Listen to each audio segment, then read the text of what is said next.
Welcome to Wayne's Old Time Radio Page channel. I'm Wayne, your host.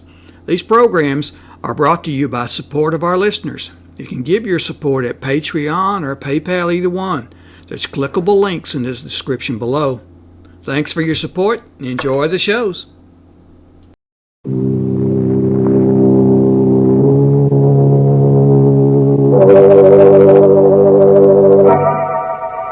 Lipton Tea and Lipton Soup present Inner Sanctum Mysteries.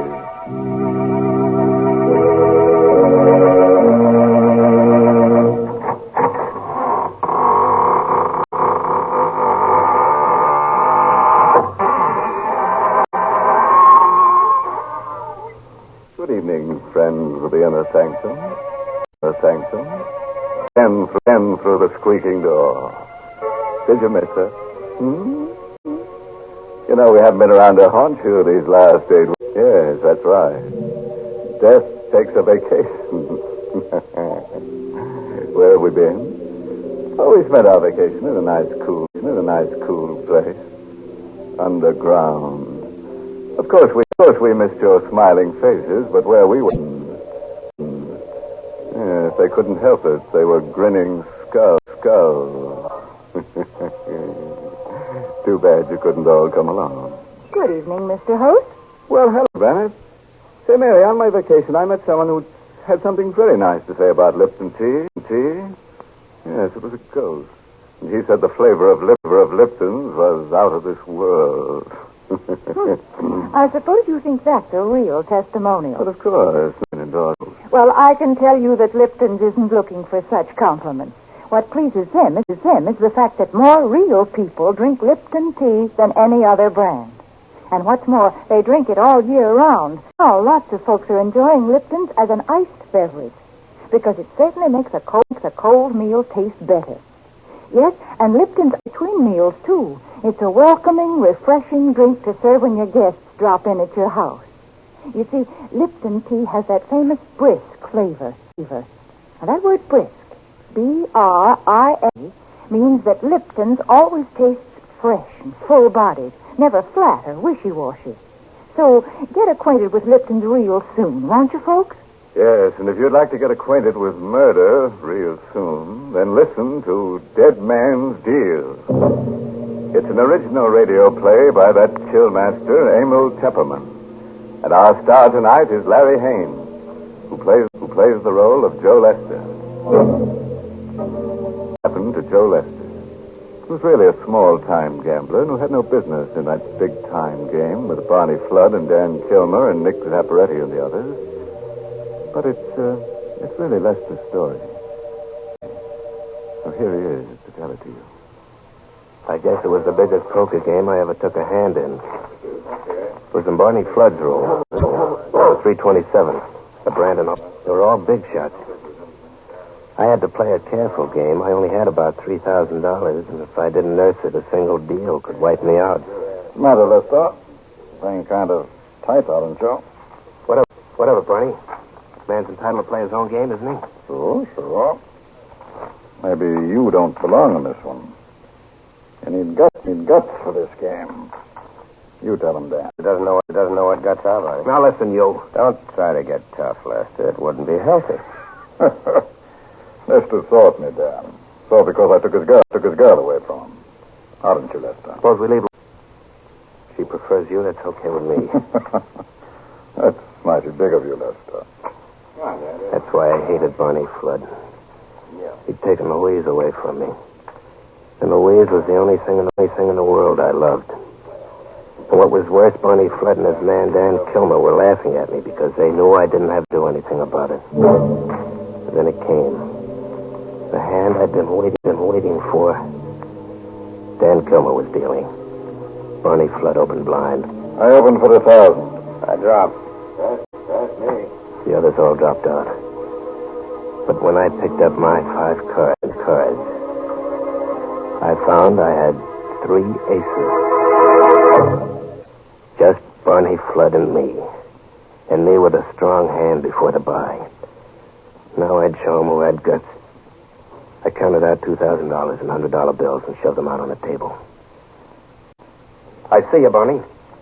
and raise you 1,000. Oh, our little Lester is waking up. Okay, I see the raise. Just the two of us, How many cards, Barney? One. Right. And how many do you want, Big Shot? I'll take 2. Here you are. My hands were a little clammy as I picked them up. I looked at the cards. And suddenly I felt as if I'd inherited the whole universe. I had bought an extra ace. I held 4 aces. Well, Big Shot, I bought something here.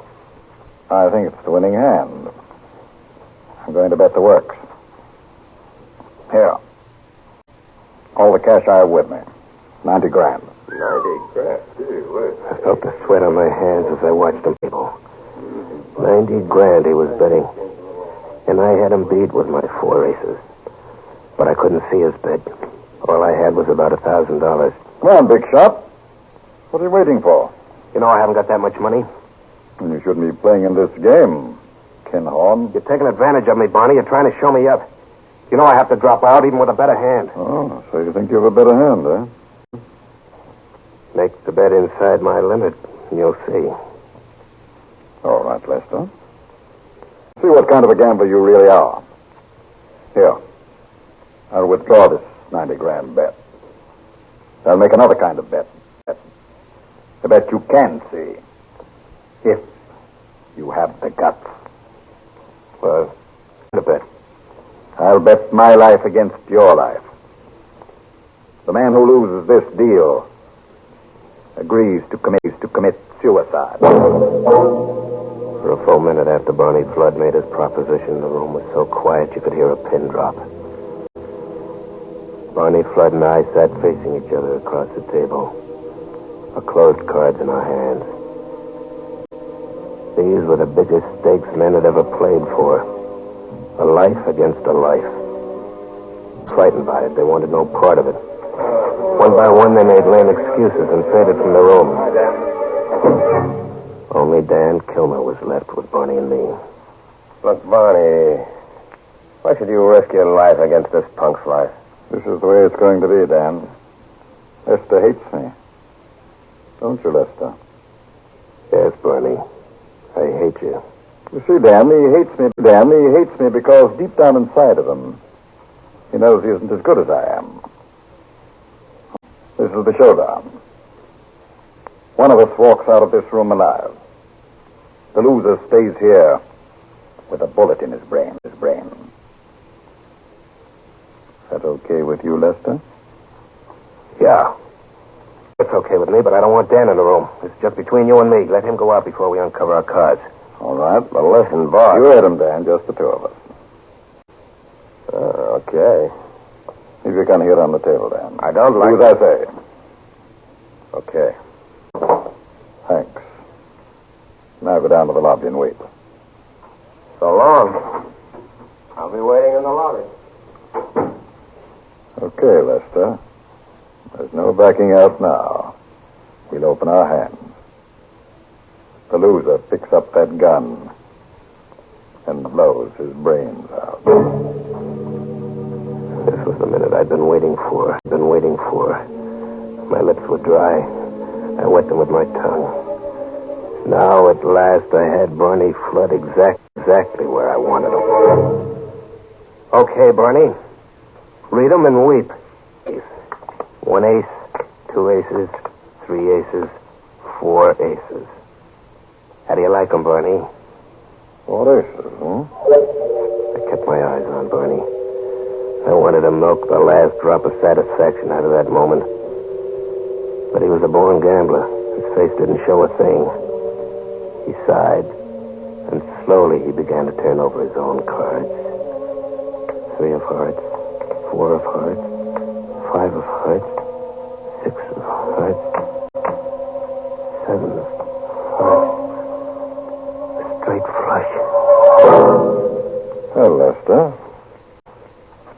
Straight flush beats 4 of a kind. You only bought 1 card. That's right. I went in with 3, 4, 5, and 6 of hearts. I bought the 7 of hearts. Barney Flood. I can't believe it. I've lost. Yes, Lester. You've lost. You've lost your life. And the gambler always pays up.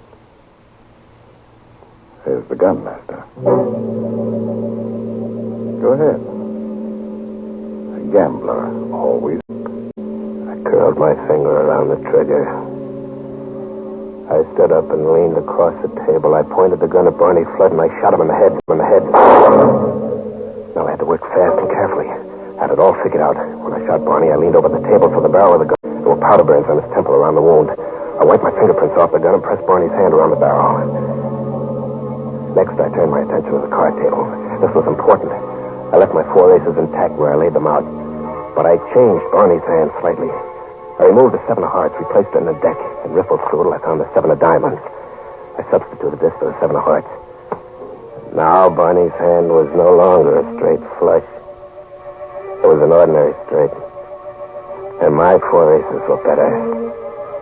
So now it looked as if I had won the game. I was ready. I picked up the phone and asked the operator to connect me with the police. Hello?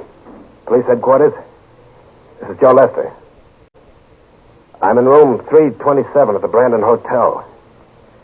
Barney Flood has just committed...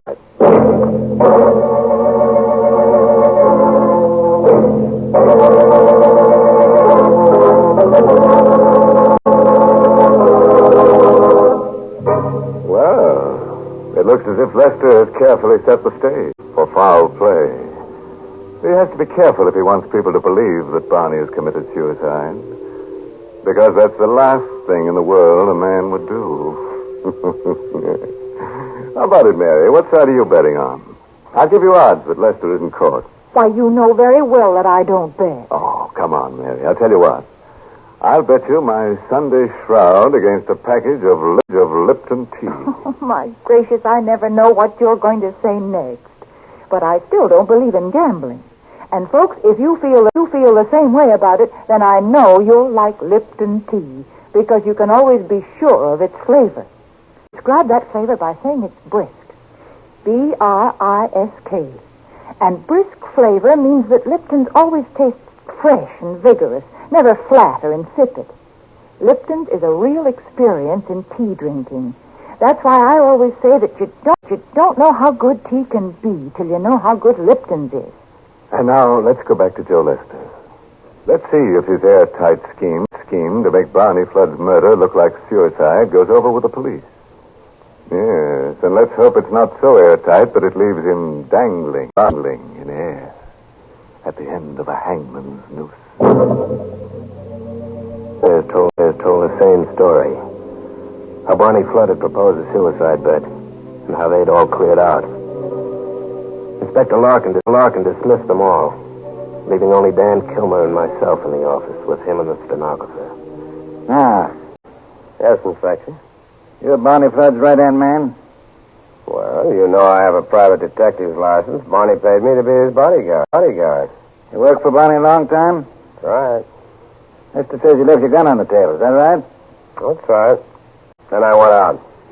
Okay, Lester. Your story from here. What happened after Kilmer went out? Well, Barney and I uncovered our hands. He had a small straight, but I had 4 aces. You saw the cards lying there on the table. Yeah, I saw them. Well, Barney said, well, I guess I lose. He picked up the gun. I tried to stop him, but he said a gambler always pays up. Then he put the gun to his head to pull the trigger before I could stop him. What do you think of that story, Kilmer? What makes you think so? I can't say. Ah, that's no evidence. Looks like suicide. I'm afraid there's no charge to hold you on, Lester. I wish there was. You mean I'm free to go? Yeah, sure. Go on. Get out.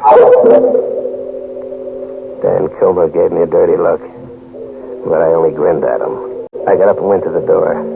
Everything was going my way. I was rid of Barney Flood.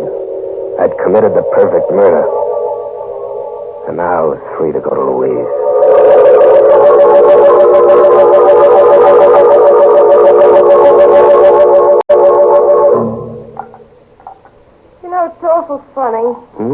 What's awful funny, Louise? How blood cells. Here's a drink. Oh, thanks. There's nothing funny about it. He lost and he paid off. Yeah, I know, but somehow I can't imagine Barney losing a hand like that. Now, listen, Louise, you stop thinking about Barney. He's dead, see? And I'm not letting any other man have you. Is that plain? Yes, darling, it's plain. Come here, baby. That's better. You know, I'm crazy about you. You seem to have changed. You seem so strong. Yeah, you bet. From now on, nothing stops me. You know what? We're getting married tomorrow. We won't wait. I'd better answer the phone. I'll let it ring. No, you better let me answer. Well, okay, go ahead, but make it snappy, will you? I will, darling. Yes, this is Plaza 8779. I watched her at the phone. And she was more beautiful than anything I'd ever known. That was the happiest I'll ever be. That one short moment while I watched her. And then it was over. Yes? Yes, he's here, but who is this? What are you talking about? No. Esty, please. Please, Her voice trailed off into a sob, and she looked as if all her life had been drained out of her body by that phone call. Louise, who was that? Who was that on the phone? What did he say? He said to remind you about the 7 of hearts. He said you'd know what he meant. 7 of hearts. The card I'd substituted in Barney Flood's hand. But no one could know about the 7 of hearts. Barney was the only one. And he was dead. Who gave you that message, Louise? Who was that on the phone?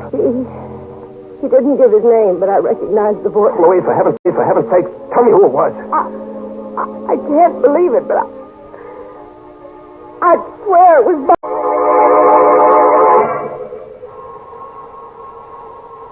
And then the phone rang again. It's the phone again. He's calling back. I'll answer it. Pushed Louise roughly aside. Slowly, I walked toward the ringing phone. Almost in a daze. I picked it up. I think I must have been expecting it. Because I wasn't surprised when I heard that voice. I only felt numb. Hello, Lester. I'm waiting for you. Outside the house. Across the street. Won't you come out and talk to me? About the 7 of hearts. The 7 of hearts. He wanted to talk to me about the 7 of hearts. He was waiting outside. Who? I dropped the phone and went to the window, pulled back the blind and peered out. At first, I saw nothing. And then I spotted him. A shadowy figure standing in a doorway across the street, with his hat brim pulled low over his face. But just then a car swept down the street. Its headlights illuminated the doorway, and I got a quick look at the face. There was blood dripping from under the hat brim. I'll never remember how I managed to get out of Louise's apartment. Not the front way, that shadowy figure waiting out there. I stumbled blindly down the back stairs, flight after flight, almost tripping, skinning my hands on the banisters, bruising my elbows, but I didn't care. I wanted to get away from there. Taxi, mister? What? Taxi, mister. Taxi? A taxi? Yes, sure. Get going, quick. Sure, but where to? Where to? I didn't care. Anywhere, as long as it was away from here. Home, that was the place. I'd go home and shut myself up and not answer the phone. 17 Glidden Road, quick. Right.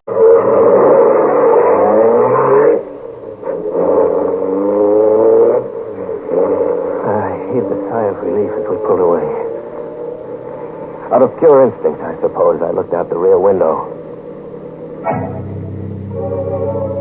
Suddenly, the blood began to pound in my head like a thunderous avalanche. Because back there at the corner was that same shadowy figure.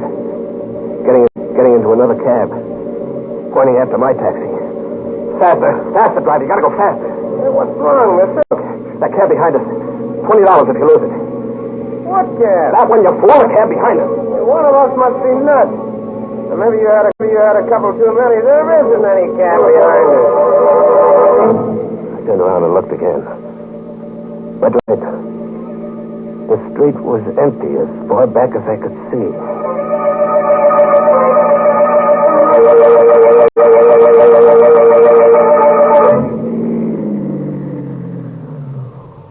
Here you are, mister. 7th Road. I got out of the cab and saw that the driver was looking at me as if he thought I was drunk or crazy. My shirt was wet with perspiration, and my head began to throb, and everything swam before my eyes. Then a voice began to whisper in my ear like a terrible refrain. 7 of hearts. 7 of hearts. 7 of I hearts. leaned weakly against the taxi 7 cab. of hearts. Through a mist, I looked down the street. There it was. Hearts. 7 of hearts. Same shadowy figure with a hat brim pulled low over the bloody face, 7 of hearts. walking 7 of toward hearts. me. 7 of Slowly. hearts. 7 Toward of me. hearts. And now faster. Coming toward me fast. Faster. And the refrain ringing in my ears. I couldn't 7 stand of it. hearts. I flung myself into the 7 of cab. hearts. I wanted safety. 7 of hearts. Drive the police. 7 of hearts.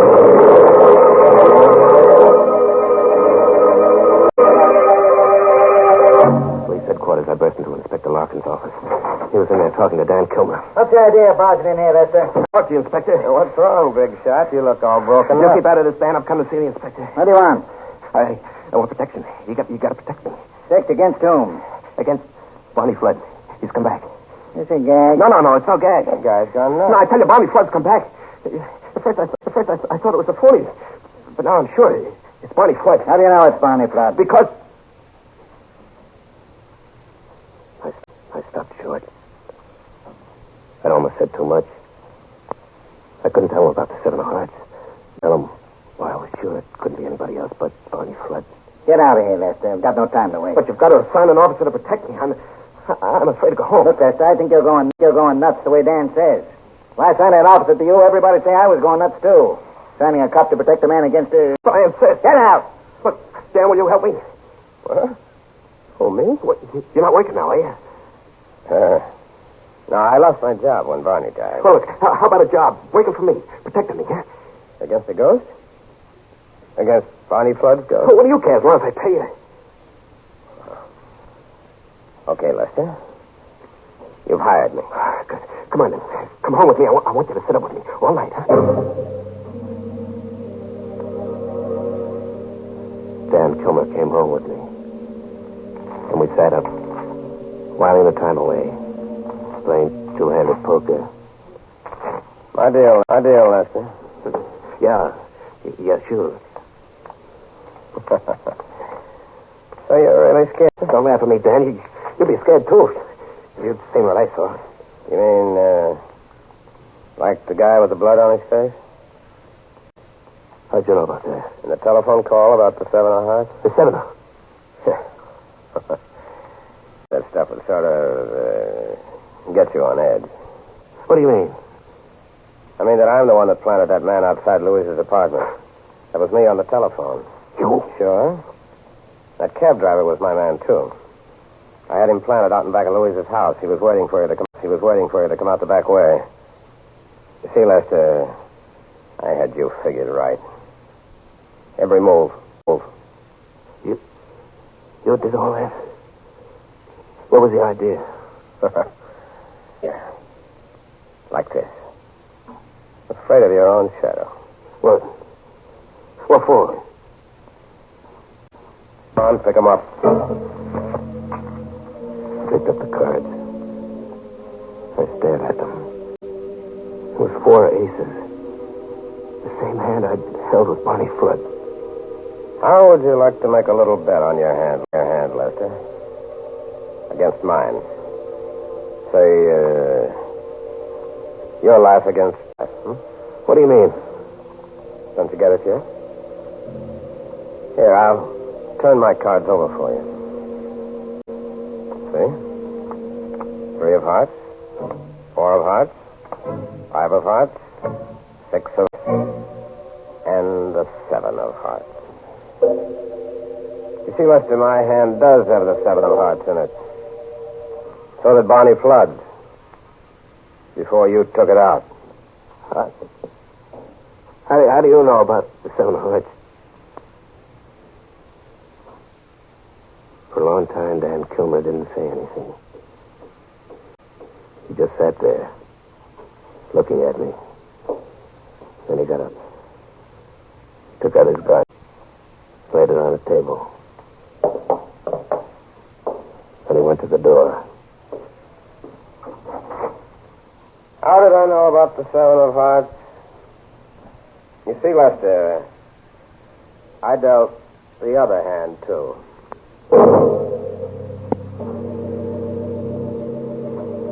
Barney Flood was right.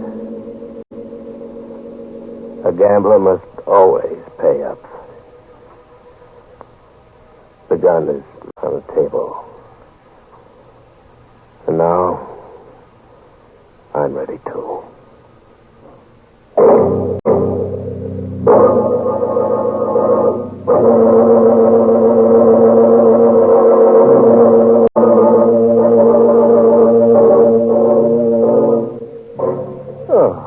Poor Lester. He's in a very grave situation now. Yeah, so grave he needs the help of an undertaker. But he was only a beginner. He might have done better if he hadn't come to such an untimely end. Well, I've got no sympathy to waste on him. He shouldn't have gotten into that poker game in the first place. Oh, I don't know. I never forget the time I played strip poker with a bunch of ghosts. Say, was I lucky that day? Seeing those ghosts shedding their ectoplasm. I declare, I don't know why you're always talking about ghosts. Oh, they're such lucky guys. They always keep cool. Even in the summer, the least little breeze goes right through them. Well, I'd rather be a human being. Real art have a good way of keeping cool, too. They just make themselves a refreshing picture of Lipton's iced tea. Yes, there's nothing like Lipton's to perk you up on a hot day. I guess it's that famous brisk flavor that makes all the difference. It's so rich and lively. Whether iced or hot, there's nothing that can beat Lipton's. The tea with the brisk flavor.